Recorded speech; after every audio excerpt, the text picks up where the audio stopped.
BSc second year mathematics third paper के इस online lecture video class में सभी का स्वागत है।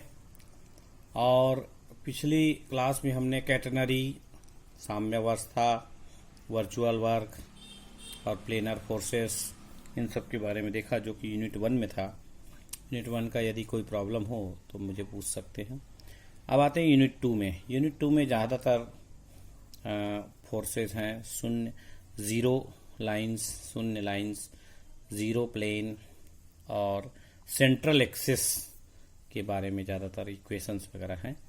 तो ये जो यूनिट 2 है ये लगभग इसी पर आधारित होगा। देखते हैं एक पहला क्वेश्चन जो कि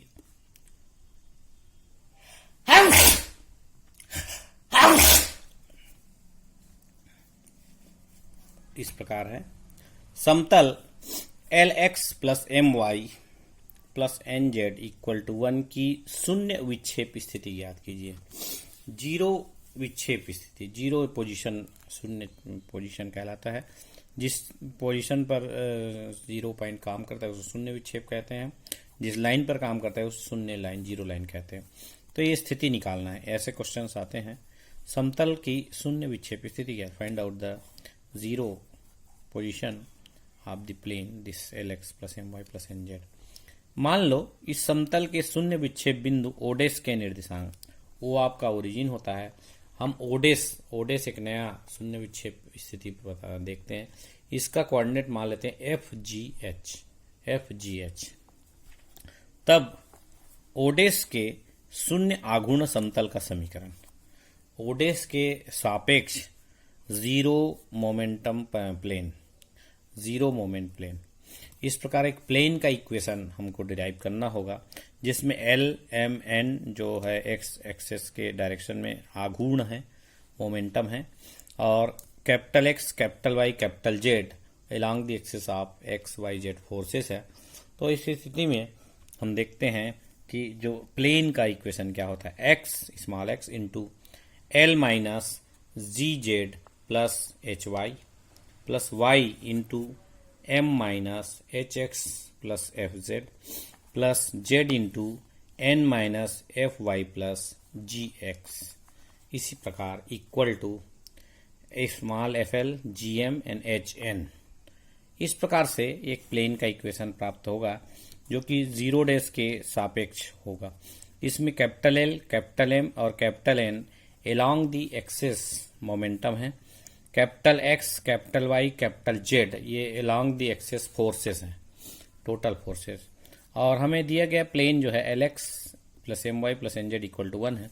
तो ये दोनों सेम प्लेन को शो करते हैं।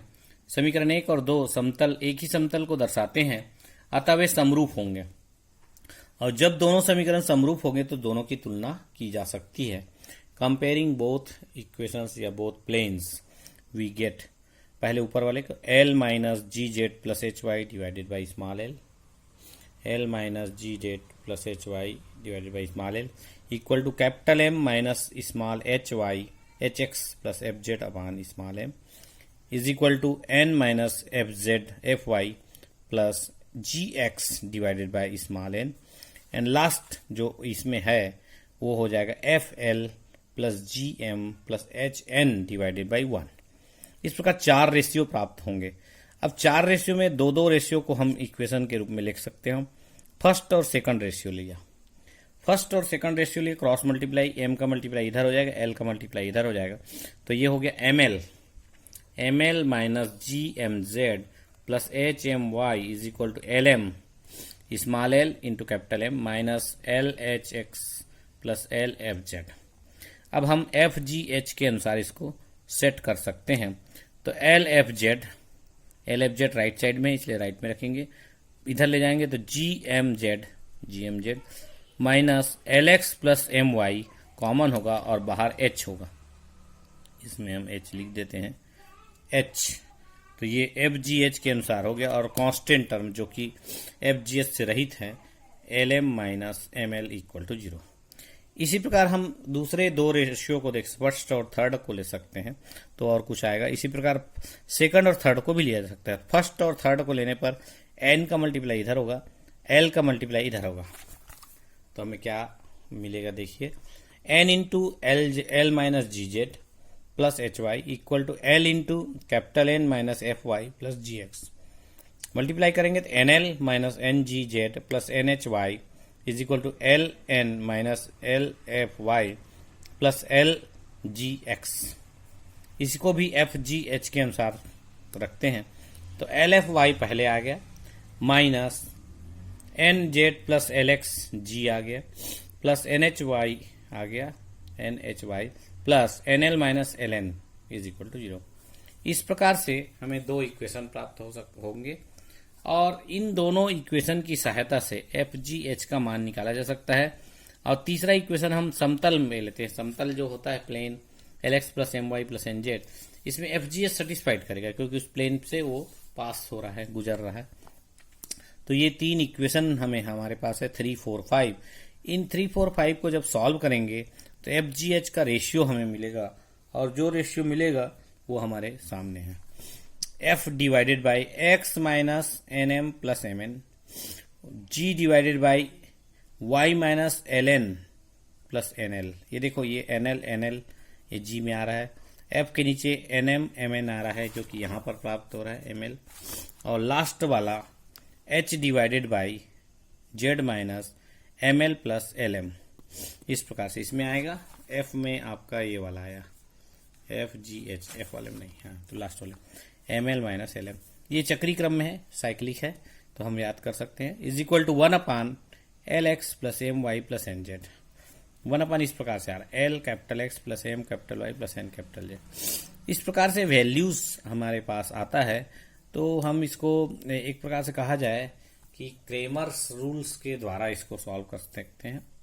1 को लेते हैं, फिर वो 3/3 ऑर्डर का इक्वेशन होता है, क्रेमर रूल्स के अनुसार से भी इसको सॉल्व किया जा सकता है।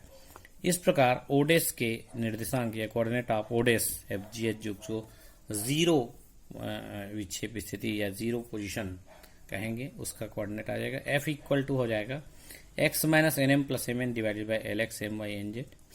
जी का हो गया Y minus L N plus N L divide by L X plus M Y plus N Z, और एच का कोऑर्डिनेट आ गया ये Z minus M L plus L M upon L X plus M Y plus N Z. इस प्रकार से ये 0 position विक्षेप पोजीशन आया। अगली कक्षाओं में मैं बताऊंगा कि सेंट्रल एक्सिस का इक्वेशन कैसे डिराइव करें, सेंट्रल एक्सिस, इसके बाद वाली कक्षा में मैं बताऊंगा क्लास में सेंट्रल एक्सिस का इक्वेशन कैसे हम एक्सप्लेन करते निकालते हैं। और उसके पहले हम एक आध इक्वेशन जो सेंट्रल एक्सिस पर आधारित है वो देखते हैं। दो बल क्रमशः सरल रेखाओं y equal to 0, z equal to 0 तथा x equal to 0, z equal to c पर क्रिया करते हैं। ये दो स्ट्रेट लाइन का इक्वेशन है, इसको हम 3 डायमेंशनल इक्वेशन लिखेंगे।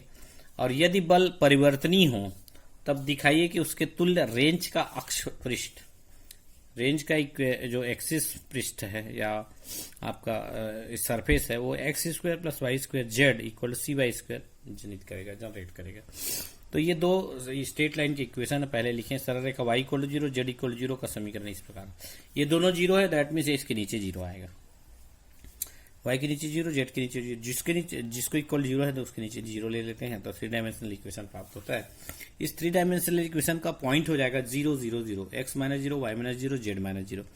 नीचे डायरेक्शन कोसाइन से है 1, 0, 0। मान लो P फोर्स इस लाइन पर काम कर रहा है, हम कंसीडर कर लेते हैं P force acting on along this line, तो P 0, 0 the forces acting along the axis. तो निर्देशांक और बल P का घटक या कंपोनेंट इस प्रकार से होगा। इसका कंपोनेंट देखिए, कोऑर्डिनेट हो गया 0, 0, 0, मैंने कहा था x minus 0, y minus 0, z minus 0 जो ऊपर होता है स्ट्रेट लाइन में उसको कोऑर्डिनेट कहते हैं। और नीचे चूंकि फोर्स 1, 0, 0 अलोंग डायरेक्शन है तो P फोर्स P 0, 0 इस प्रकार नीचे आएगा।